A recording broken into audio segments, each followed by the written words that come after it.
আমরা সেই ছাগলটাকে মেরে ফেলতে সক্ষম হইনি, যার কারণে লামিয়াকেও ধ্বংস করা যায়নি। আজকের রাতটাই তোমার জন্য শেষ সুযোগ। মিসেস ডিনাল আর বেঁচে নেই, আর তাই যা করার তোমাকেই করতে হবে।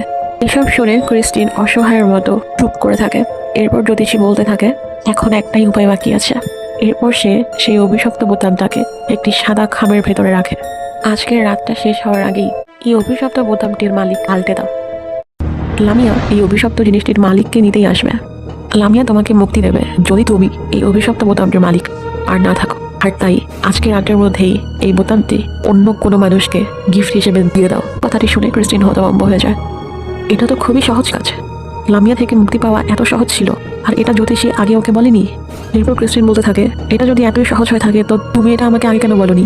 এরপর জ্যোতিষী বলে, কেননা তুমি যেই মানুষটিকেই এই বোতামটি গিফট হিসেবে দেবে, লামিয়া সেই মানুষটির আত্মাকেই নিয়ে যাবে জাহান্নামে।